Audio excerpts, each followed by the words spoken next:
Hello and welcome to one more session of International Financial Management classes. So in our last class we have studied about forward rate and the market, how it functions. So this today we'll study about one more derivatives of foreign exchange market, which is called as currency futures. So currency future contracts are contracts specifying a standard volume of a particular currency to be exchanged on a specific settlement date.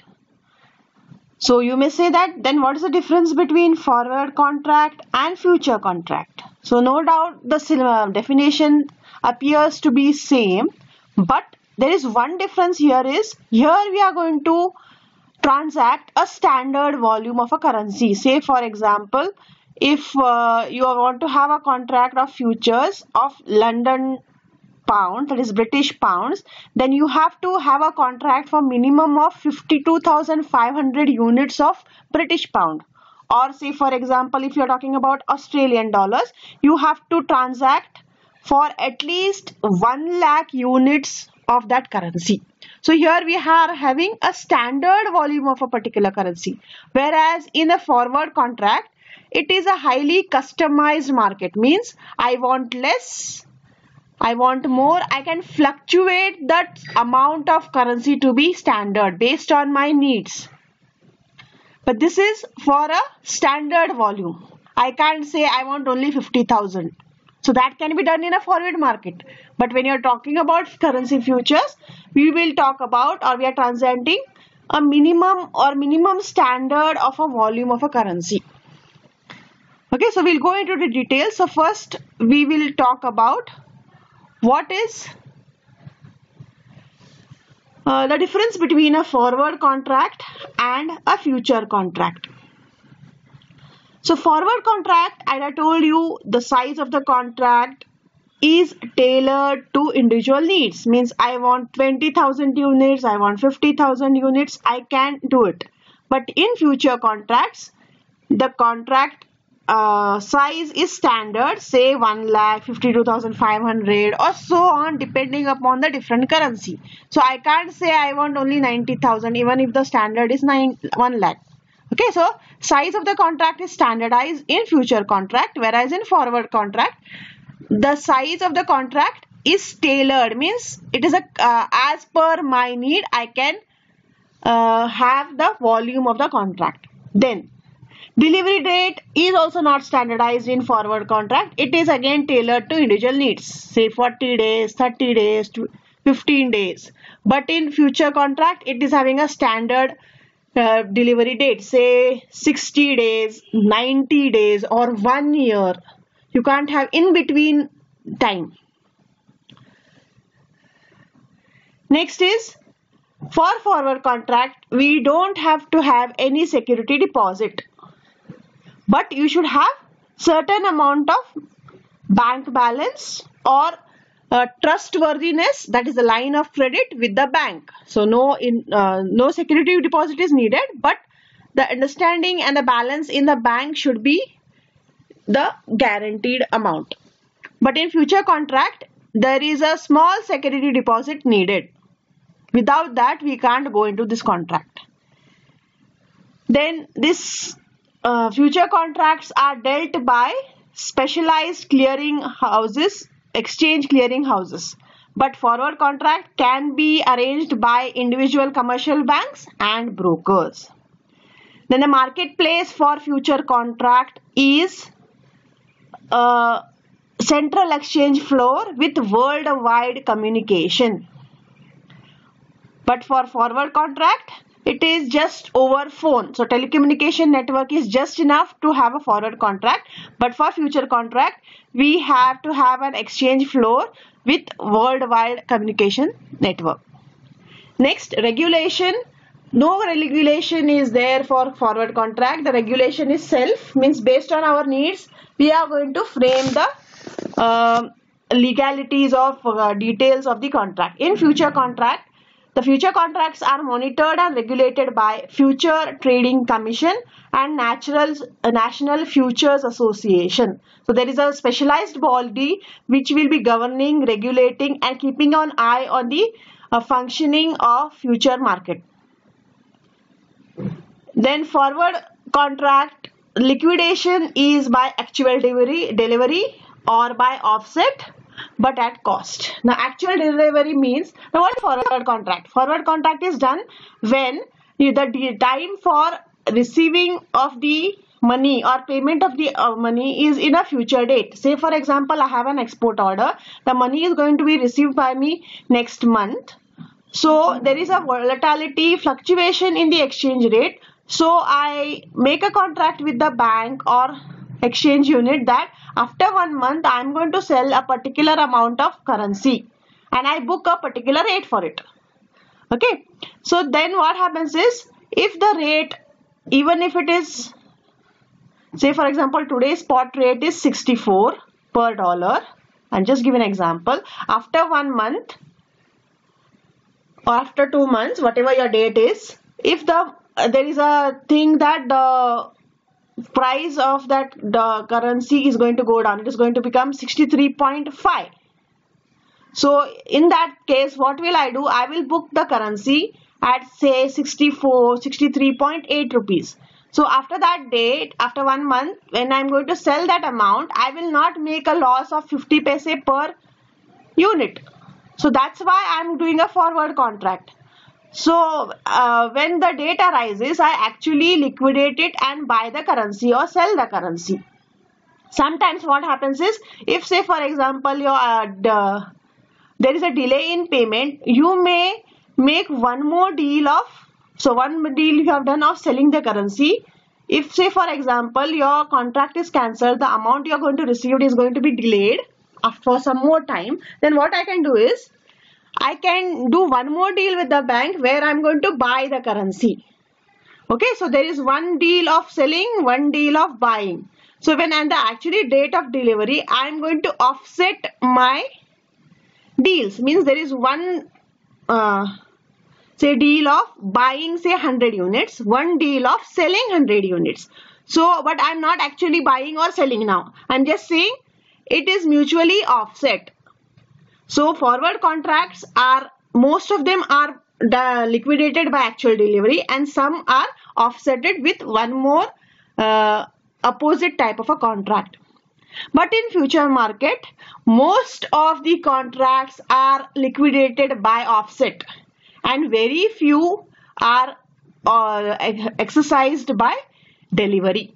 Means there is one deal for buying, one deal of setting, and both will be nullified, and only the difference amount commission will be given to the bank or the broker. Next is the transaction cost. Now here we don't pay any commission or premium to the bank for having forward contracts. Only the difference between the buying and selling rate will be the commission for the bank. So the bid-ask spread is the transaction cost for forward contracts. Whereas for future contracts, there is a negotiated broker fees. So first at the time of the contract only, we have to pay a certain amount of commission for that contract. Then in forward contract, there is no public speculation. Now what do you mean by speculation? Speculation means there is a bidding or there is the word of maybe buying and selling and there is increase in the price. But that thing is not encouraged in future contract. So public speculation is not encouraged in forward contract, but it is encouraged in future contract. Means you can say for like share market, you can say you can invest in future market and do speculation and earn money, same like in the share market. So this is the difference between or comparison between a forward contract and future contract.